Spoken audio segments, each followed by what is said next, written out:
Hello friends, welcome to all of you on my YouTube channel PSIR Academy with Pooja ma'am. आज के इस class में हम discuss करेंगे इंडियन काउंसिल एक्ट 1861 यानी कि भारत परिषद अधिनियम 1861। इस अधिनियम के माध्यम से हम देखते हैं कि 1857 का जो महान क्रांति होती है, ग्रेट रिवोल्ट होता है, यानी कि भारत का पहला इंडिपेंडेंस वार, ठीक है। इसके बाद ब्रिटिश सरकार ने महसूस किया कि भारत में औपनिवेशिक शासन चलाने के लिए भारतीयों का सहयोग लेना आवश्यक है, जिसके परिणाम स्वरूप ब्रिटिश संसद ने 1861, 1892 और 1909 में 3 नए अधिनियम पारित किए, ठीक है। इस तरह से हम देखते हैं कि जब 1857 का रिवोल्ट हो जाता है तो ब्रिटिश क्राउन को, ब्रिटिश पार्लियामेंट को यह अंदाजा लग जाता है कि भारत को एक उपनिवेश बनाए रखने के लिए भारत में एक सिस्टम डेवलप करना पड़ेगा। और क्या करना पड़ेगा? और इंडियंस का सहयोग, उनके सपोर्ट के द्वारा ही हम इंडिया पे रूल कर सकते हैं। तो इन दोनों पर्पस को ध्यान में रख करके और एक लंबे टाइम तक सिस्टम को बनाए रखना था, जिसकी वजह से ब्रिटिश गवर्नमेंट अब धीरे धीरे इंडिया में सरकार और सिस्टम, गवर्नमेंट सिस्टम डेवलप करना शुरू कर रही थी। और साथ ही साथ ब्रिटिश गवर्नमेंट यह चाह रही थी कि दोबारा 1857 जैसे जो क्रांति होती है, इस तरह की घटना दोबारा ना घटित हो। तो इंडियंस का सपोर्ट और एक स्ट्रक्चर, एक सिस्टम की जरूरत है, जिसकी वजह से हम देखते हैं लगातार 1861 हो चाहे 1892 हो या 1909 का एक्ट, लगातार एक इम्प्रूवमेंट के साथ क्रमिक रूप से back to back British government के द्वारा पास किया जाता है। इस तरह से हम इसके कुछ इंपॉर्टेंट प्रोविजंस को समझते हैं, मुख्य विशेषता के बारे में हम समझते हैं, जिसमें हम देखते हैं इस अधिनियम द्वारा कानून बनाने की प्रक्रिया में भारतीय प्रतिनिधियों को शामिल करने की शुरुआत हुई, यानी कि इंडियंस पार्टिसिपेशन शुरू किया गया लेजिस्लेशन में, लेजिस्लेटिव काउंसिल में पहली बार, ठीक है। और इस अधिनियम के माध्यम से वायसराय कुछ भारतीयों को विधायी परिषद यानी कि लेजिस्लेटिव काउंसिल में गैर सरकारी सदस्य के रूप में नॉमिनेट करना यानी कि नामित कर सकता था, मनोनीत कर सकता था। फर्स्ट ऑफ ऑल, यह जो रिप्रेजेंटेशन दिया गया, यह नॉमिनेशन के आधार पर दिया गया और नॉमिनेट करने का अधिकार दिया गया वायसराय को, ठीक है। इस अधिनियम के माध्यम से 1862 में लॉर्ड कैनिंग ने, यानी कि जो फर्स्ट वायसराय ऑफ इंडिया था, ने 3 भारतीयों यानी कि बनारस के राजा, पटियाला के महाराजा और सर दिनकर राव को विधान परिषद यानी कि लेजिस्लेटिव काउंसिल में नॉमिनेट किया, मनोनीत किया, ठीक है। तो ये है बनारस के महाराजा और ये पटियाला के महाराजा और ये सर दिनकर राव। तो इंडिया के ये थ्री मेंबर हैं जो फर्स्ट ब्रिटिश लेजिस्लेटिव काउंसिल में इंडिया के रिप्रेजेंटेशन के रूप में, रिप्रेजेंटेटर के रूप में, पार्टिसिपेटर के रूप में थे। अधिनियम के माध्यम से मद्रास और मुंबई प्रेसिडेंसी को विधायी हस्तांतरण यानी कि लेजिस्लेटिव डिवोल्यूशन टू प्रेसिडेंसी, यानी कि विधायी हस्तांतरण, विधायी शक्तियां पुनः वापस कर दी गई, जिससे कि डिसेंट्रलाइजेशन यानी विकेंद्रीकरण की प्रक्रिया का शुरुआत हुआ। मीन्स कि हम देखते हैं कि एक लंबे टाइम से सेंट्रलाइजेशन, पावर का सेंट्रलाइजेशन किया जा रहा था। इंडिया का टोटल कंट्रोल ब्रिटिश गवर्नमेंट या ब्रिटिश क्राउन के हाथों में चला गया था। तो इस एक्ट के माध्यम से, मीन्स की 1861 के इस एक्ट के माध्यम से पहली बार इंडिया में धीरे धीरे डिसेंट्रलाइजेशन को इंट्रोड्यूस किया जाना शुरू किया गया और डिसेंट्रलाइजेशन के आधार पर ही हम देखते हैं इंडियंस का रिप्रेजेंटेशन काउंसिल में शुरू होता है, ठीक है।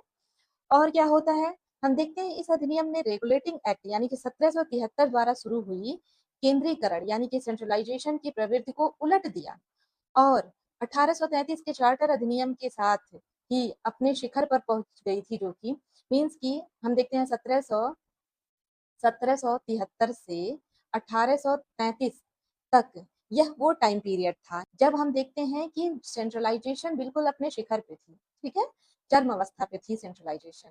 हद से ज्यादा पावर का कंट्रोल ब्रिटिश गवर्नमेंट के द्वारा हो गया था इंडिया में। बट 1861 का यह एक्ट जब आता है तो ऐसा पहला टाइम था जब सेंट्रलाइजेशन के बजाय डिसेंट्रलाइजेशन को लागू किया जाता है। इस एक्ट में विधायी विकास की नीति के कारण 1937 तक प्रांतों को संपूर्ण आंतरिक स्वायत्तता हासिल हो गई, ठीक है।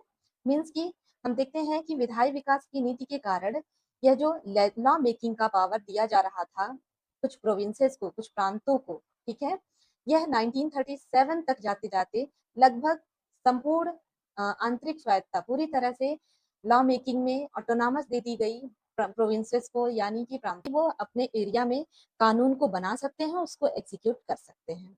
उसके साथ साथ हम देखते हैं इस अधिनियम के द्वारा बंगाल, उत्तर पश्चिम सीमा प्रांत, जिसे the north western frontier province कहा जाता है, और पंजाब में बैक टू बैक 1862 में, 1866 में और 1897 में पहली बार लेजिस्लेटिव काउंसिल यानी विधायी परिषद का गठन किया जाता है। लेजिस्लेटिव काउंसिल को फॉर्म किया जाता है तीनों एरियाज में। बंगाल में हम देखते हैं 1862 में, और नॉर्थ वेस्टर्न फ्रंटियर प्रोविंस में यानी कि उत्तर पश्चिम सीमा प्रांत में 1866 में, और पंजाब में 1897 में, ठीक है।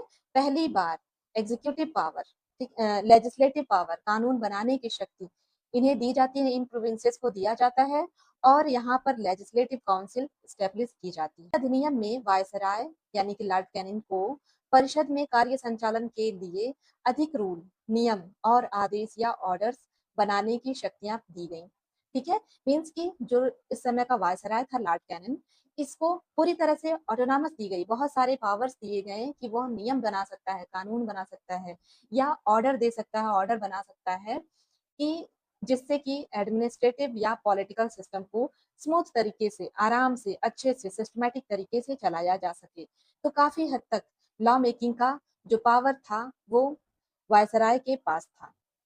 उसके साथ ही हम इस अधिनियम में देखते हैं वायसराय को इमरजेंसी में, आपातकालीन स्थिति में बिना काउंसिल की संस्तुति या बिना काउंसिल के एक्सेप्टेंस, बिना काउंसिल के परमिशन के अध्यादेश जारी करने का यानी कि ऑर्डिनेंस जारी करने का, ऑर्डिनेंस पावर दिया जाता है, और इस पावर के लिए वायसराय को अधिकृत किया जाता है जिससे कि वो अध्यादेश जारी कर सके। और इस अध्यादेश की जो अवधि थी, जो टाइम पीरियड था, वो 6 मंथ यानी कि 6 माह था। 6 माह तक यह ऑर्डिनेंस, यह अध्यादेश उसी तरह कार्य करता जिस तरह से लेजिस्लेटिव काउंसिल के द्वारा बनाया गया कानून।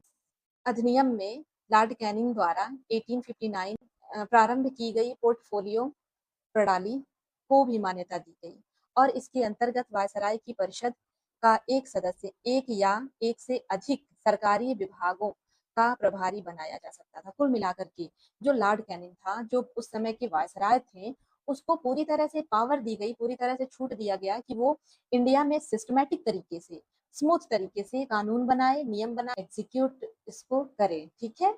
तो डिसेंट्रलाइजेशन का ये पूरा दौर ही चल रहा था। 1861 का एक्ट डिसेंट्रलाइजेशन के लिए मोस्ट इंपॉर्टेंट है, और पोर्टफोलियो के लिए भी बहुत इंपॉर्टेंट है, और यह पोर्टफोलियो कहीं ना कहीं डिसेंट्रलाइजेशन को ही रिफ्लेक्ट करता है। कैसे, हम आगे समझते हैं।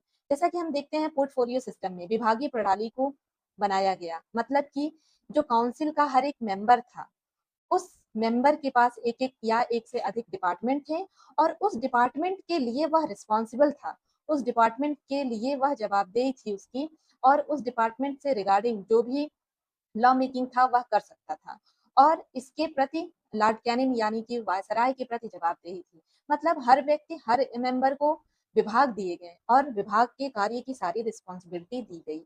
तो इस तरह से एक सिस्टम, एक प्रशासनिक स्ट्रक्चर डेवलप किया गया इस एक्ट में। और 1857 का जो रिवोल्ट हुआ था, उसकी कुछ हद तक जो डिमांड्स थे या जो सुधार की जरूरत थी, वो 1861 के इस एक्ट में दिखाई देता है। इंडिया में एक प्रशासनिक संरचना, एडमिनिस्ट्रेटिव स्ट्रक्चर डेवलप किया जाता है इस एक्ट के द्वारा। और क्या किया जाता है, पहली बार इंडियंस को रिप्रेजेंटेशन दिया जाता है, पहली बार इंडिया के प्रोविंस को यानी कि भारत के प्रांतों को लेजिस्लेटिव पावर दिया जाता है, लेजिस्लेटिव काउंसिल स्टेब्लिश की जाती है, ठीक है। तो इस तरह से इस एक्ट के कुछ इंपॉर्टेंट फैक्ट थे जो हम लोगों ने स्टडी करा।